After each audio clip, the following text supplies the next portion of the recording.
Shalom. Shalom a todos, a todos do Anunciem Brasil que têm acompanhado o nosso trabalho, que nos segue nas redes sociais. Estamos aqui com uma atividade semanal, junto com alguns parceiros que vão formar os pares, e semanalmente estaremos aí postando os estudos do Kitsur Shulchan Aruch. Temos reunido em nossa comunidade para fazer os estudos às segundas e quintas, e também estamos estendendo isso ao nosso público que tem solicitado aí uma participação na atualização de como se aproximar, de como se comportar. E essas regras nós encontramos, na sua maioria, dentro do resumo, dentro do Kitsur Shulchan Aruch. E hoje estou formando um par aqui com Davi, que tem feito um ótimo trabalho, e você verá outros pares, que estarão comentando, estarão fazendo a leitura imparcial do Kitsur Shulchan Aruch.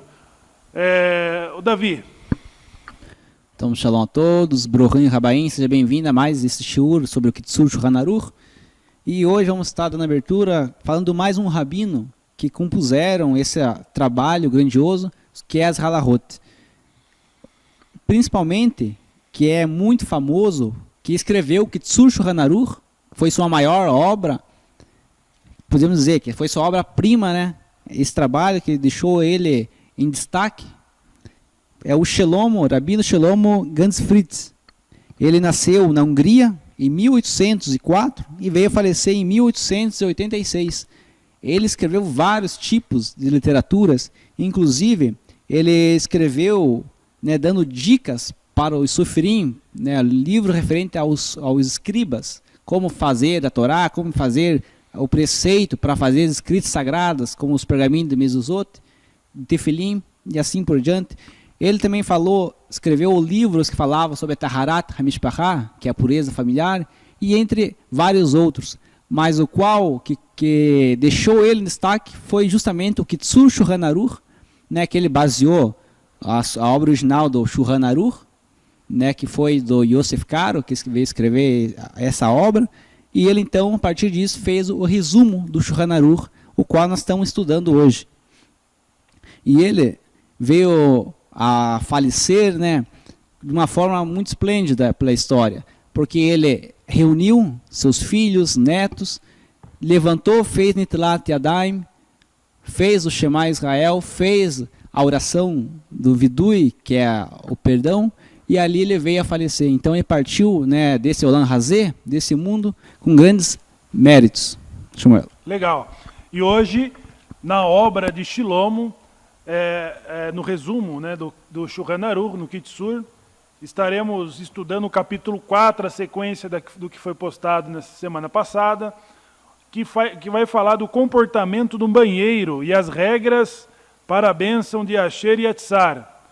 O capítulo 4, ele tem 6 artigos, para você que tem o Kitsur Shulchan Aruch, pode nos acompanhar na leitura na página 48 do Kitsur. Eu vou começar, Davi, com o primeiro artigo e vamos fazer sucessivamente, beleza?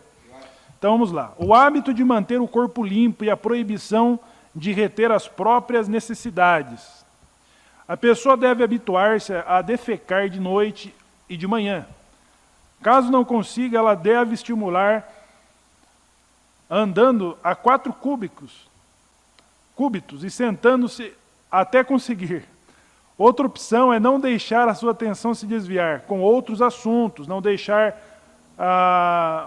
o indivíduo que retém os excrementos transgride um preceito que diz: não torneis abomináveis vossas almas, que está em Levítico 11, verso 43.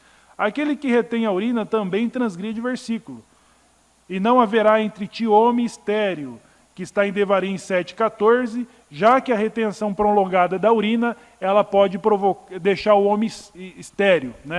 Então, essas regras é para criar um hábito. Na verdade, a pessoa que tem prisão de ventre, que tem esse tipo de dificuldade, ela deve procurar um auxílio de um profissional também, porque ela ingride nesse tipo de transgressão que pode implicar no quê? Na forma de se apresentar no seu devocional, que nós vamos ver na sequência aí, nos próximos capítulos. Davi. Então, no capítulo 4, artigo 2º, Normas de comportamento no banheiro. A pessoa deve ser recatada no banheiro, evitando descobrir-se até o momento de sentar-se para defecar. E mesmo assim, só é permitido descobrir-se no que é suficiente para não se sujar. Esse procedimento deve ser observado tanto à noite como pela manhã. Precisando defecar em local aberto, sem paredes, viram-se o rosto para o sul e as costas para o norte, ou ao inverso. É proibido defecar no sentido leste-oeste, havendo parede. É permitido defecar em qualquer direção, caso sente-se com as costas viradas para a parede. Tais restrições não se aplicam ao urinar em local aberto. É proibido defecar diante de outros, inclusive diante de gentios, mas é permitido urinar mesmo de dia e diante de uma multidão, já que há risco na retenção da urina. Entretanto, é apropriado afastar-se para um canto. Pessoal, nós estamos lendo as regras que foram escritas por um período do ano de 1400, né? Em Sefarade, isso, Davi? Isso. Então, isso vale dizer que muitas coisas caiu no desuso, houve um avanço na tecnologia, no mundo pós-moderno nós estamos já. Então, muitas coisas que vamos ler no Kitsur, ele já vai estar no desuso, né? Então, hoje os banheiros são muito mais privativos e a gente não encontra situações, a não ser em algumas regiões do país, né? E até em outros países onde esse avanço não chegou em função da pobreza, da guerra civil, ainda é possível acontecer essas coisas. Esses preceitos do capítulo 4, ele observa a regra que está na Torá quanto a não deixar a vergonha no acampamento pela presença divina, tá? Então esses cuidados estamos falando hoje, vai explicar o que estaremos estudando no capítulo 5. Agora o artigo número 2 do capítulo 4 fala as normas de comportamento no banheiro. A 3, perdão. Precauções do banheiro. Não se deve defecar em pé, nem forçar demais a evacuação para não romper as varizes onorrentais. Não se sai depressa do banheiro até certificar-se que não precisa mais defecar. Ao urinar em pé, deve-se cuidar para não deixar respingar a urina nos sapatos e na roupa. E há que zelar bastante para não tocar a mão no órgão genital. Ok? A questão, inclusive vai ser tratada no capítulo 5, né? Não forçar a pessoa que tem esse tipo de problema em forçar para evacuar, ela deve procurar auxílio profissional da medicina, para não acarretar com problemas graves aí, que vai ser discutido inclusive no próximo capítulo. Vamos lá, Davi. Então, o artigo 4, reflexões proibidas no banheiro. É proibido refletir sobre as palavras da Torá no banheiro, conforme será explicado no capítulo 5, no artigo 2. Então, durante esse tempo, deve-se pensar em negócios e contas, para evitar meditar em Torá ou em pensamentos pecaminosos. Deus não o permite. No Shabat, já que é proibido pensar em negócio, deve-se pensar em situações interessantes que ocorreram ou em que ouviu falar e em coisas semelhantes. Aqui, né, o importante nós gravarmos é que a proibição de proferir o nome do sagrado dentro do banheiro, né, ou qualquer tipo de prece, oração que possa ser proferido ao Eterno, é proibido, né, pela halahá, fazer dentro do banheiro. Inclusive, veremos nos próximos capítulos que até o nome é usual, né, Deus, os títulos pelos quais Deus é conhecido nos países, na Rússia, na Alemanha, nos Estados Unidos, enfim. Não é permitido fazê-lo durante o período que está usando o banheiro. Não pode ter colado lá a bênção Asher Yatzar, como algumas pessoas costumam fazer, ter impresso lá no banheiro também não é permitido pelo espaço ser privativo. Inclusive, se você faz o Netilat Yadayim na pia do banheiro, preferiu fazer o quê? Fazer Netilat Yadayim no banheiro, mas preferia abrahar fora do banheiro. O ideal é que faça fora do banheiro mesmo, né? Mas caso não seja possível, fica a recomendação. Faz Netilat Yadayim e abrahar fora do banheiro. Inclusive talit, né? É uma indumentária, o talit gadol não pode entrar com o talit gadol no banheiro.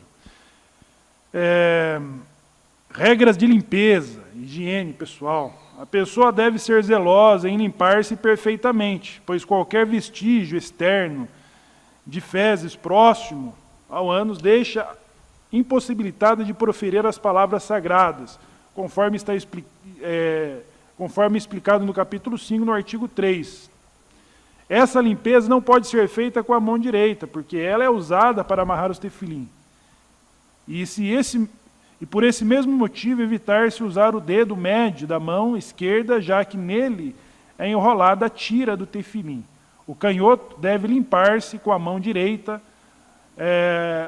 para colocar o tefilim na mão esquerda. Recomendação quanto como proceder na higiene pessoal.